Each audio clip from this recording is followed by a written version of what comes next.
नमस्कार, बोलता हिंदुस्तान के यूट्यूब चैनल पर आप सभी का स्वागत है। आपके साथ मैं हूँ ज़ीनत सिद्दीकी। नतीजे सामने आ चुके हैं और बीजेपी को पूर्ण बहुमत नहीं मिला है। अलग-अलग प्रतिक्रियाएँ आ रही हैं और हमेशा नरेंद्र मोदी की पर्सनैलिटी को लेकर, उनके स्टाइल ऑफ पॉलिटिक्स को लेकर जस्टिस काटजू हमारे साथ, पूर्व जस्टिस सुप्रीम कोर्ट हमारे साथ और कई तरह के स्टेटमेंट्स आपने दिए हैं सर। बहुत स्वागत है आपका। फर्स्ट रिएक्शन ये जो हार है ये इंडिविजुअल नरेंद्र मोदी की हार है या बीजेपी की? देखिए बीजेपी तो कुछ थी नहीं, there was only Narendra Modi. तो हार होगी या जीत होगी फिर भी नरेंद्र मोदी, क्योंकि नरेंद्र मोदी ने बीजेपी को तो भंगी बना दिया था। बीजेपी में जो लोग थे फिर मक्खी मच्छर थे, there was only one man show. तो लिहाजा बीजेपी की तो बात ही नहीं करते थे। No BJP, it was all Narendra Modi. तो हार है जीत है ये पूछिए नरेंद्र मोदी की है कि नहीं है। बीजेपी की नो इन द पिक्चर। आपने आर्टिकल लिखा है, आपने आर्टिकल लिखा और आपके आर्टिकल को मैंने देखा पढ़ा और आपने स्पेशली मुस्लिम्स को लेकर काफी बातें रखी हैं। आपको लगता है कि अब सब कुछ ट्रांसफॉर्म हो जाएगा जिस तरह से उन्हें दबाया जा रहा था, टारगेट किया जा रहा था, लिंचिंग का भी आपने जिक्र किया विदाउट एनी रीजन, या जय श्री राम के नारों के जरिए उन पर जिस तरह से दबाव था, एक थ्रेट था, वो सब बंद हो जाएगा? बहुत फर्क पड़ेगा। मेरे तमाम मुस्लिम दोस्त हैं, सब बड़ी राहत महसूस कर रहे हैं। एक ने तो मुझे एक शेर लिख के भेजा, मैंने वो आर्टिकल में लिखा है, वो पढ़ के सुनाइए। मैंने आपको ऊपर ही है शेर। आपके फ्रेंड ने आपको क्या कहा? मैं कह रहा हूँ जो शेर लिखा है प्लीज पढ़ के सुना दीजिए। आपको तकलीफ क्या हो रही है, पढ़िए। ये 2 दिन का क्या माजरा हो गया? सुनिए आपका शेर मैं बताती हूँ जो आपने लिखा है अपने आर्टिकल में। ये 2 दिन का क्या माजरा हो गया कि जंगल का जंगल हरा हो गया। ये मुसलमान महसूस कर रहा है। एक मुस्लिम फ्रेंड ने मुझे ये भेजा, तो मैंने फौरन इसको आर्टिकल के ऊपर ही डाल दिया। मुस्लिम बहुत राहत महसूस कर रहे हैं, यानी 10 साल में दे वर लिविंग इन टेरर। बिल्कुल जैसे हुए 10 साल तक they were so terrified, living like in a nightmare. अब जाके उनको राहत मिली है। बहुत मुस्लिम फ्रेंड ने मुझसे कहा कि कम से कम अब हम at least we can now feel free of fear. यानी ये मोदी की तो पूरी पॉलिटिक्स थी कि मुसलमानों को दबा के रखो, उन पे जुल्म करके रखो। That was whole politics. और वो that is because he was really member of RSS, जिसमें सिर्फ मुसलमानों से नफरत सिखाया जाता है। तो लिहाजा सबसे बड़ा जो अचीवमेंट हुआ है इस इलेक्शन का, वो ये है कि Indian Muslims are now feeling free of fear. सबसे बड़ा अचीवमेंट। और बात की चीजें उसमें आप पूछ सकती हैं, मगर ये सबसे बड़ा अचीवमेंट इस इलेक्शन का हुआ है कि इंडियन मुस्लिम यानी जो है 20 करोड़, कोई छोटी आबादी नहीं है वो, मगर इतने यानी उनको दबा के रखा था। क्या क्या जुल्म नहीं हुआ उन पे। लिंचिंग हुई, बुलडोजिंग उनके घर की हुई, उनकी पूरी तरह से पिटाई हुई अगर जय श्री राम नहीं कह रहे थे, डंडों से मारा। और जो ये काउ विजिलेंटे थे इनको लिंचिंग कर देते थे। और कई मुसलमान सैकड़ों हजारों आज तक जेल में पड़े हैं ऑन टोटली फॉल्स चार्जेस। ये टेररिस्ट हैं और गैंगस्टर्स हैं और सब फैब्रिकेटेड चार्जेस में उनको जेल में डाल दिया गया जस्ट बिकॉज दे आर मुस्लिम।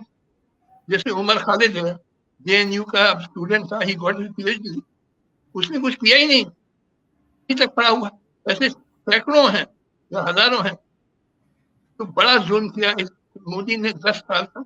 और देखिए एक चीज समझनी चाहिए, मैं बार बार रिपीट कर रहा हूँ, ये जो हमारा मुल्क है Hindustan, it is a country of great diversity. इसमें अनेकों मजहब हैं, अनेकों जातियां हैं, अनेकों जुबानें हैं, अनेकों नस्लें हैं, अनेकों कल्चर हैं। तो इसको चलाने का बस एक ही तरीका है जो ग्रेट मुगल एम्परर अकबर ने हमको सिखाया। अकबर को I regard him the father of the Indian nation, क्योंकि उसकी दो पॉलिसी थी, एक तो फेल हो गई, he tried to create a common religion, Deen Ilahi, that was a failure. मगर जो दूसरी पॉलिसी थी उसका नाम था सुलह ए कुल, it means giving equal respect to all religions and communities. That was such a great success that it was because of that that the Mughal Empire lasted so long. 1526 में बाबर आया और 1857 तक चला, because of the policy of सुलह ए कुल, because it was an inclusive empire, सबको साथ लेके चलता था, not just of Muslim, Hindu, Christian, Sikh, सब उसके साथ जुड़े हुए थे। तो ये कंट्री में वही सही पॉलिसी है मुगल एम्परर अकबर की कि सबको बराबर इज्जत दो, सब कोई दिक्कत नहीं होगी, हमारा देश तरक्की करेगा। मगर आप नफरत फैलाएंगे तो कैसे चलेगा देश? क्योंकि देखिए एक चीज समझ लीजिए, अकबर ने जो नींव डाली थी हिंदुस्तान, आज जो हम हैं, which is all because of Mughal Emperor Akbar, we are one nation. जो मट्टी है हिंदुस्तान की, जो मट्टी है हिंदुस्तान की, वो फिरका परस्ती, इंतहा पसंदी, नफरत, ये बर्दाश्त ही नहीं करती है बहुत देर तक। कुछ देर बर्दाश्त कर ले, उसके बाद रिवोल्ट करती है। ये मट्टी बर्दाश्त भी नहीं करेगी नफरत, जो जैसे मोदी जी ने चलाई थी, 10 साल चला ली, बहुत चला ली, बट द वेरी अर्थ, जो क्योंकि अकबर ने ऐसी सॉलिड नींव डाल दी कि आप जितना भी आप करिए कम्युनलिज्म और नफरत, मगर घूम फिर के फिर वही इट विल कम टू सुलह कुल, सबको बराबर इज्जत दो। तो लिहाजा ये Modi was enemy of the nation, देश का दुश्मन था, जिसने भारत को तोड़ने की नीति बनाई by preaching hatred against Muslim. तो आई एम वेरी हैप्पी ये जा रहा। बहुत मैंने, it was a great misfortune for a country की 10 साल ये बदमाश आदमी, जिस रास्कल, जिसको मैं गुंडा कहता हूँ और गधा कहता हूँ, ये अब जा रहा है, मतलब जा रहा है इन द सेंस कि अगर इसने तोड़ फोड़ करके बना भी दी कोalition गवर्नमेंट, बट मेजोरिटी तो है नहीं अब पार्लियामेंट में। वो ये दो जो एलाइज हैं, Nitish Kumar of JDU and Chandrababu Naidu of that Telugu Desam, ये इनकी रेपुटेशन है बड़े भारी, ये ब्लैकमेलर्स हैं। ये जब पहले तो डिमांड करेंगे मोदी जी से, हमको ल्यूक्रेटिव पोर्टफोलियो दीजिए, फाइनेंस मिनिस्ट्री दीजिए, कॉमर्स मिनिस्ट्री दीजिए, इंडस्ट्री जिसमें मतलब माल मिलेगा। जो डिमांड विल भी हमारे स्टेट को स्पेशल स्टेटस दीजिए, डिक्लेयर बिहार और आंध्र प्रदेश है स्पेशल स्टेटस, ताकि बहुत पैसा आए वहाँ। और तीसरा ये अब आप कोई इम्पोर्टेंट पॉलिसी डिसीजन नहीं लेंगे, कोई लेजिस्लेशन नहीं इंट्रोड्यूस करेंगे बिना हमसे हमारी परमिशन की। जहाँ मोदी अकेले कर देते थे सब कुछ, क्योंकि 303 और अकेले बीजेपी की ही सीट थी और 272 चाहिए मेजोरिटी के लिए, तो he was 30 more than the half पे मार्क। तो जो मन चाहे बाएं दाएं किए जा रहे थे। अब नहीं, no he will, even if he becomes prime minister, he will not be the same Modi. He will be a very weak prime minister. And totally जैसे कि बैसाखी लेके चलेंगे, क्योंकि ये दो जो एलाइज हैं, ये आप रेपुटेशन जानती हैं नीतीश कुमार की, 10 बार तो छलांग मार चुका है, एक्सपर्ट एक्रोबैटिक, कितनी पार्टी फट पे अगर आप नहीं देंगे उसको जो मांग रहा है तो कहता है मैं जा रहा हूँ राहुल गांधी के पास। तो लिहाजा अब Modi ji will not, he will be only a shadow of what he was, he will only be a caricature of what he was. अगर government, he will be a very weak prime minister. कोई दम नहीं रहेगा। जो अभी ये गुंडाई कर रहे थे, पूरी गुंडाई पे चली इनकी 10 साल प्राइम मिनिस्ट्री, जो मन चाहे बाएं दाएं किसी को पिटवा दो, लिंच करा दो, बुलडोज करा दो, ये बेसिकली है गुंडा। वो गुंडाई नहीं चलेगी, क्योंकि अब ये मुसलमानों को परेशान नहीं कर सकते 2 वजह। एक तो ये जो पार्टनर्स हैं इसके, नीतीश कुमार और चंद्रबाबू नायडू, ये नहीं होने देंगे, क्योंकि इनको अपना मुस्लिम वोट भी देखने हैं। बीजेपी को तो मुस्लिम वोट मिलता नहीं, उसको मुस्लिम की परवाह नहीं, अगर इनको परवाह है ये नहीं होने देंगे जुल्म मुसलमानों का। और दूसरा, ये जो इंडिया अलायंस है, ये भी एक काफी बड़ा अलायंस उभर के आया, ये भी रोकेगा। तो अब मुसलमानों पे अब जुल्म नहीं होने पाएंगे। सबसे बड़ा अचीवमेंट इस इलेक्शन का मेरे ख्याल से ये। और पूछो। आपने मेंशन किया है Narendra Modi the present Indian prime minister had a prominent role in this, he became chief minister of Gujarat in 2001 and organised the massacre of 2000 3000 Muslims in that state in 2002। आपने दंगों का जिक्र किया गुजरात के। कुछ लोग ये बातें कह रहे हैं, मुझे लगता है आप बेहतरीन तरीके से बता पाएंगे, कि अगर प्राइम मिनिस्टर नरेंद्र मोदी नहीं बनते हैं तीसरी बार, उनके नाम को लेकर विवाद चल रहा है, तो कुछ देश का माहौल खराब हो सकता है। आप कुछ ऐसा डर महसूस कर रहे हैं कि वो चुप नहीं बैठेंगे, कुछ तो होगा देश में, ऐसी शंका क्यों लोग जाहिर कर रहे हैं, कुछ लोग? देखिए, नरेंद्र मोदी को प्राइम मिनिस्टर छोड़ना नहीं चाहेगा, क्योंकि 10 साल जिसकी आदत पड़ गई है प्राइम मिनिस्टर उनकी कुर्सी पे बैठने की, वो क्यों छोड़ेगा कुर्सी? उसकी आदत बन गई है, वो रहना चाहता है, वो चिपक के बैठना चाहेगा। मगर एक चीज आपको समझनी चाहिए, पिछली बार में मैंने आपको समझाया था, BJP is really controlled by the RSS. RSS जिसके हेडक्वार्टर नागपुर में है, वो दूर से कंट्रोल करते हैं बीजेपी को। उसका वजह क्या है कि देखिए, बीजेपी का अपना कोई केडर नहीं है, cadre is all of RSS. अब जैसे चुनाव जब आता है तो आरएसएस के लीडर अपने सारा केडर, लाखों ऐसे उनकी शाखाएं होती हैं, उनको चुनाव में भेजते हैं, वही लोग चुनाव ऑर्गेनाइज करते हैं, वोट पड़वाते हैं। उनके बगैर बीजेपी तो इलेक्शन लड़ ही नहीं सकती है, क्योंकि बीजेपी का अपना कोई केडर नहीं है। और इसीलिए बीजेपी की जो टॉप पोस्ट होती हैं वो they are filled by people sent by RSS, जो 15-20 साल 25 साल आरएसएस में जिसने काम किया। जैसे मोदी हिमसेल्फ वाज अ प्रचारक for may be 25 years from very young age. Top position, Amit Shah भी आरएसएस में थे 20-25 साल, ये नड्डा, जो भी टॉप लीडर होते हैं, unless you have been in RSS for 20-25 years, आप हाई पोस्ट इन बीजेपी नहीं पहुंच पाएंगे। तो इस तरीके से बीजेपी कंट्रोल करता RSS. It is RSS which really by remote control, Nagpur से बैठ के वहां जो उसके लीडर हैं, सरसंघ चालक और सरकार विभाग वगैरह, वो दे सेंड ऑर्डर्स सीक्रेटली। अगर वो चाहेंगे कि अब Modi should not remain prime minister, तो 1 मिनट में मोदी जी निकाल दिए जाएंगे। It all depends on what they decide whether he will remain as prime minister. हालांकि मोदी चाहेगा चिपक के बैठा रहे, मगर power is in BJP is really with the RSS. That body really controls the BJP because that has the cadre. आप समझिए ना, केडर जो है उसके बगैर तो चल ही नहीं सकती पार्टी, और बीजेपी का अपना कोई केडर नहीं है। It uses the cadre of RSS in elections and other purposes. So RSS really controls the BJP. और पूछिए। एक नाम बहुत चर्चा में, क्योंकि आपने आरएसएस का जिक्र किया तो मुझे लगता है पूछ लेती हूँ कि आरएसएस को लेकर एक स्टेटमेंट जेपी नड्डा साहब का पिछले दिनों आया था कि बीजेपी को अब आरएसएस की जरूरत नहीं है।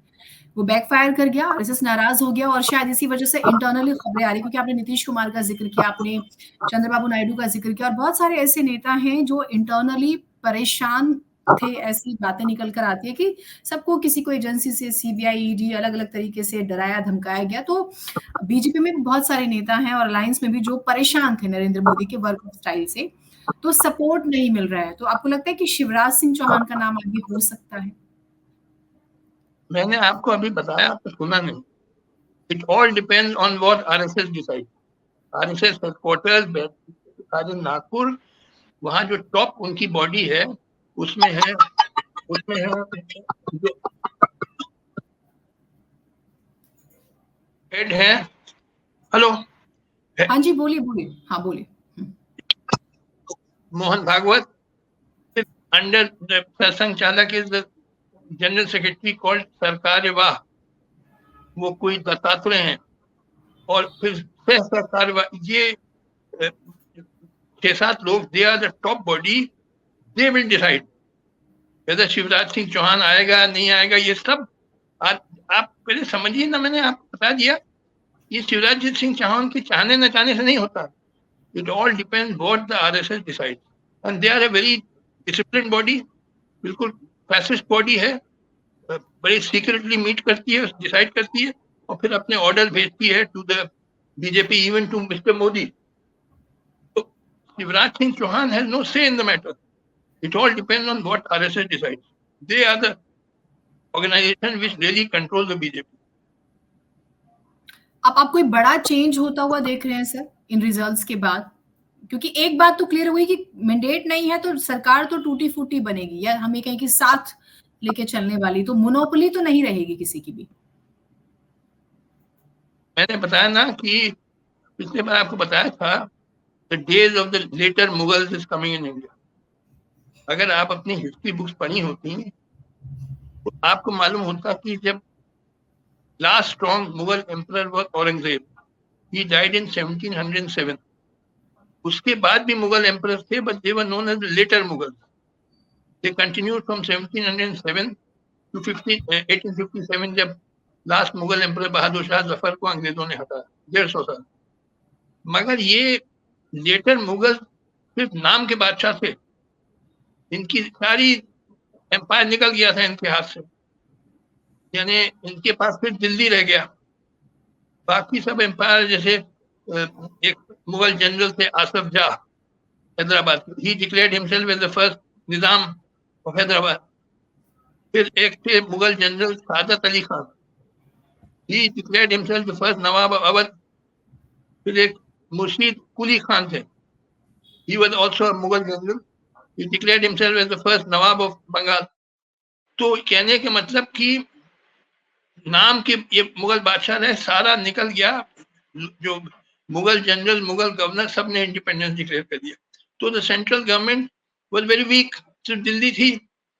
इसी तरीके से जो ये अब सेंट्रल गवर्नमेंट रहेगी, बड़ी कमजोर रहेगी, और real power will be with the chief ministers like Mamata Banerjee, Akhilesh Yadav, और क्या है स्टालिन।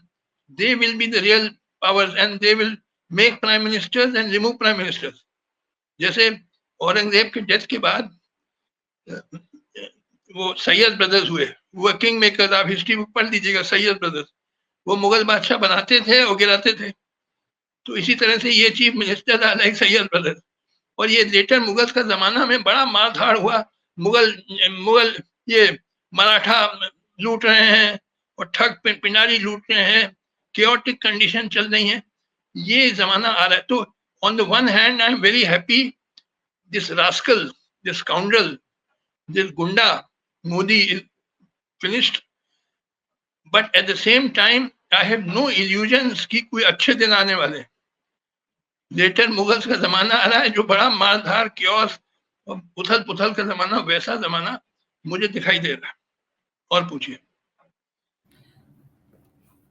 आप इतना मैं एक चीज फील कर रही हूँ, हमने लास्ट टाइम भी बात की थी और आपने कहा था कि प्रेजेंट की पॉलिटिक्स में कोई ऐसा नेता नहीं है जिसे अभी आप देख रहे हो कि वो बहुत एक विकसित भारत वाली सोच रखता हो। तो मैं ये समझना चाहती हूँ कि काटजू जी को ऐसे क्यों लगता है, कोई एक नेता उन्हें क्यों पसंद नहीं है जिसको जो एक होप बने, क्यों ऐसा लगता है आपको? Because they are all scoundrels। जितने हमारे आज के पॉलिटिशियन है, हर पार्टी के, ऐसे बीजेपी की बात नहीं कर रहा हूँ, चाहे बीजेपी चाहे कांग्रेस, सब party, all these political leaders are a sort of rogues, rascals, scoundrels, looters, gangsters, mafia, deceivers, जो पोलराइज करते हैं सोसाइटी फॉर वोट बैंक्स। कुछ लोग रिलीजन के लिए, कुछ कास्ट के लिए नफरत फैलाते हैं। ये सारे जितने भी नेता हैं हर पार्टी के, मैं इन सबको गुंडा मानता हूँ। कुछ लड़के आए मेरे पास, एक यूनिवर्सिटी में मैं गया था टॉक देने के लिए, बोले साहब किसको वोट दें? मैंने कहा तुम्हें जो ठग प्यारा है उसको दे दो, मुझसे क्यों पूछ रहे हो? सब ठग हैं हर पार्टी के। आज के पॉलिटिशियंस दे आर इनकॉरिजिबल, ये सुधर नहीं सकते हैं। मैं सिर्फ बीजेपी की नहीं बात कर रहा हूँ, कांग्रेस की भी बात कर रहा हूँ, और पार्टी इनकॉलेजिबल है। तो ये कैसे, इनको कोई देश से प्रेम नहीं है, इनको चाहिए पावर एंड वेल्थ। वेल्थ मतलब पैसा। That is all they are seeking. They have no love for, genuine love for the country. क्या किया 70-75 साल से देश आजाद है? क्या गुर्बत दूर हुई है? बेरोजगारी दूर हुई है? भुखमरी दूर हुई है? Have they really cared for all this? They only care for power and money. ये Sonia Gandhi was the real prime minister of India. Manmohan Singh तो डमी थे। लाखों करोड़ रुपए ले गई साहब उस टाइम। कितने, आपको याद होगा यूपीए में स्कैम आफ्टर स्कैम हो रहा था। 2G scam, CWG scam, Colgate scam, करोड़ों का नहीं लाखों करोड़ों का। ये पैसा कहाँ गया? उस time real ruler of Congress वो सोनिया, ऑल्दो नाम के लिए मनमोहन सिंह को खड़ा कर दिया गया था, मगर रियल प्राइम मिनिस्टर वो सोनिया गांधी। वो लूट ले गई सारा स्विस बैंक में, और कौन कौन सीक्रेट बैंक में डाल दिया इसने। बड़ी भारी चोरनी है। तो लिहाजा ये सब पार्टी के एक ही थैले के चच्चे बट्टे हैं। मैं सिर्फ बीजेपी को नहीं ब्लेम कर रहा हूँ, मगर at the same time I have confidence कि आगे चल के सच्चे देशभक्त, patriotic, modern minded leaders emerge करेंगे। उसमें वक्त लगेगा, अभी दिखाई नहीं दे रहे हैं, मगर ये हिस्ट्री गवाह है कि जब कोई कंट्री क्राइसिस में आती है, देन पेट्रियोटिक पीपल इमर्ज। जैसे फॉर एग्जांपल अमेरिकन रेवोल्यूशन हुआ 1775 से 1781 तक चला। उसके leader George Washington, Thomas Jefferson, they were big farmers.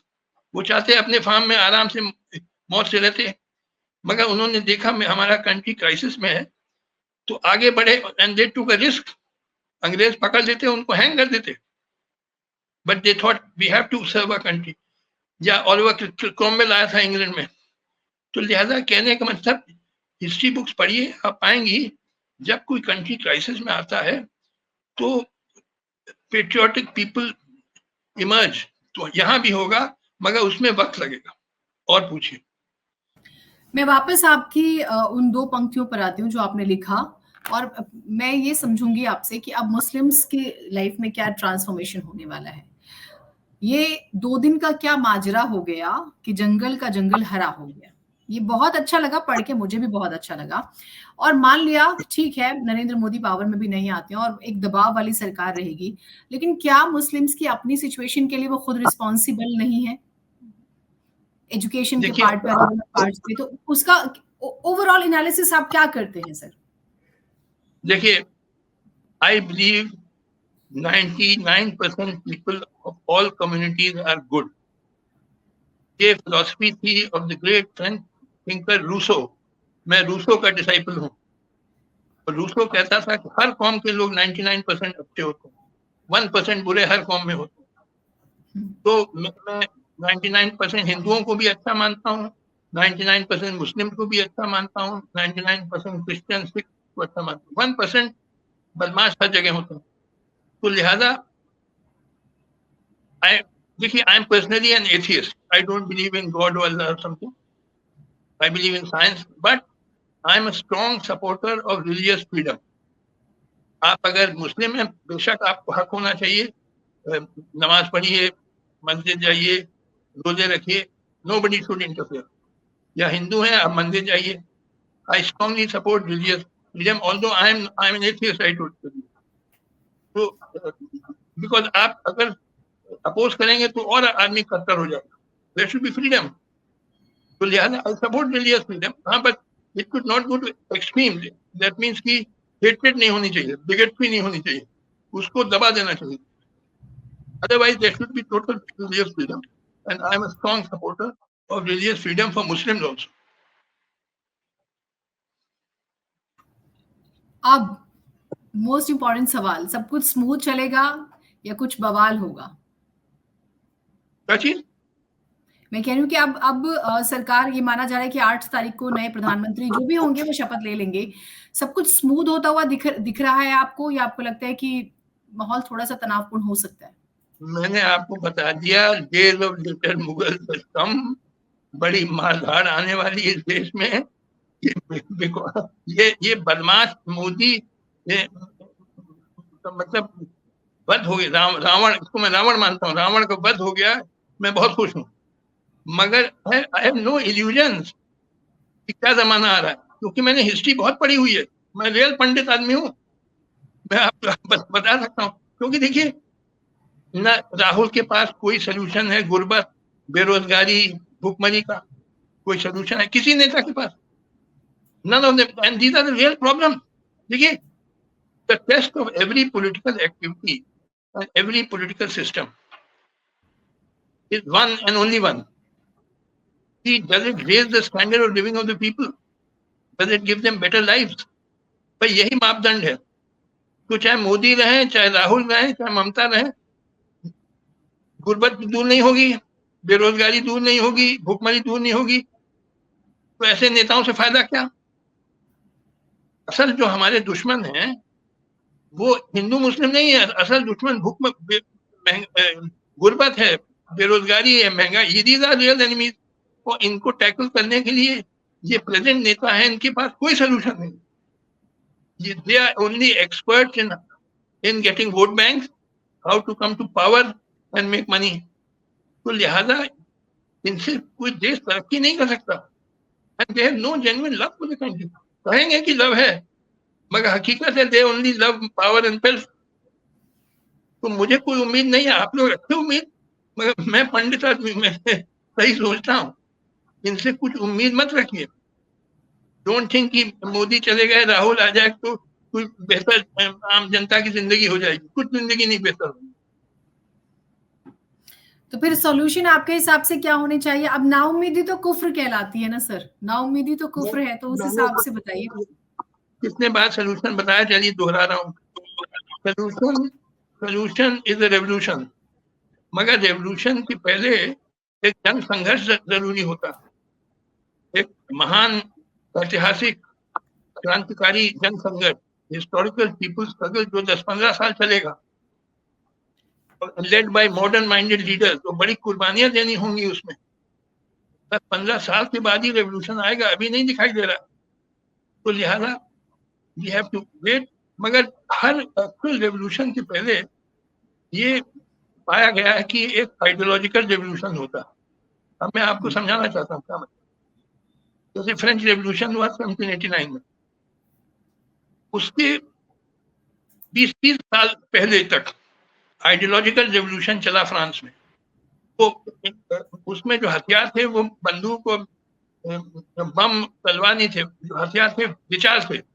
It was fought by ideas. Great thinkers like Voltaire and Rousseau, Diderot, French encyclopedia, इन्होंने करारा प्रहार किया पूरी सामंती व्यवस्था पे।